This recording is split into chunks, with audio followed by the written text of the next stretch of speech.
Alright, how's it going there, guys? And the question of the day is, when is it reasonable to switch up your split, or is it something to be concerned about, or something to really even switch up consistently? And actually that's a pretty good question there. And that is a good question. When should I when should I switch up my split? Is it something to be consistent with or concerned with? And it's a good question because I remember when I was a noob, or a huge noob, because I still am a noob. I'd go on bodybuilding and go ahead and type in my little role models or inspirations and look up their split and give their split a try for 2-3 weeks, maybe sometimes even a little over a month, expecting to get somewhat the same type of results because I didn't really think that much about it in terms of genetics and dieting and all that jazz. But honestly, guys, switching up your split isn't too much of a huge concern. I wouldn't care to switch it up every 2-3 weeks. The only reason why I would switch up my split is if I have a lagging body part or a lagging quality to my muscles or muscle. Like, for example, if I had good width in my lats, but I wanted more thickness, I would go ahead and switch up my split by maybe having more row workouts to support that thickness quality. Or if you don't have calves like the rest of people on this earth, maybe you want to do calves twice a week. By the way, calves are probably the most genetic dependent muscle that you have. So if you see someone with some righteous calves, don't be so quick to give them so much props, because a lot of people with calves don't even have to train that hard for them. It's just a genetic thing. They're kind of just there. If you see a tall person with calves, though, no matter what, props. Anyways, back on topic. So switching up your split. Yeah, I don't really care to do it if I feel a certain quality of my physique is lagging and it needs more attention, or I care to do it if I feel working out in a way is getting somewhat boring. If I want to switch it up and make it a bit more interesting with different exercises I haven't done in a while, or working out muscles with different muscles that I've never tried, I go ahead and do that. But for the most part, pick a split that you guys are comfortable with and you can be consistent with, and just roll with that.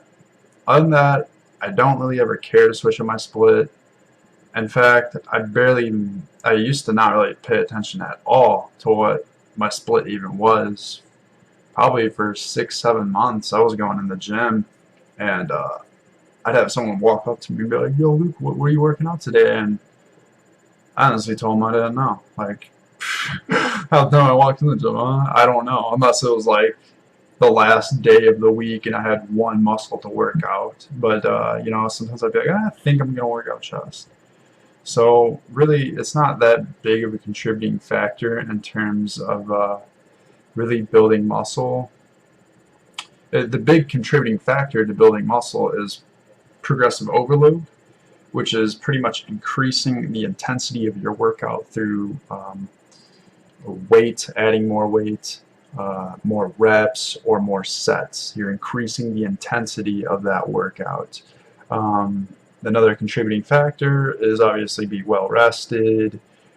Genetics are a contributing factor, and your dieting is a contributing factor. But as far as a split, I wouldn't say it's heavily up there. I mean, being lifting for 4 or 5 years now, I'm lucky if I can build 3 to 4 pounds in a year naturally. Of course, I don't think a split's really going to change that for me. I don't think that the changing of a split is going to make sure I hit that 4-pound gain that year, or if I didn't switch it, vice versa. So yeah, guys, in conclusion, switching up your split is nothing I was ever too concerned with. But do what you want with it, really. Do your own research if you want. This is simply just the results from my experience is what I'm spitting out. It's switching up your split is of not as much of value as I think anyone makes it out to be. I don't even know if it is made out to be a big deal, but it's a good question though. And like I said, switching up my splits, I've never really noticed a big difference in my physique. It's simply time will tell with the consistency of your progressive overload, your dieting, and with your genetics. Obviously, that's nothing to be voluntarily consistent with, but you get the idea. Other than that, guys, switching up your split now. It's not that necessary. And yeah, I felt like I had a bit more to explain in this video, but in terms of acquiring an aesthetic physique, switching up your split is not that much of a concern, or at least for me in my experience, and still is now, not that big of a concern to me. Just have fun with it, guys, be consistent, and just, you know, make that, just at the end of the day, is that progressive overload even there? That should be your main question. Is the progressive overload even there? Alright, until next time, peace.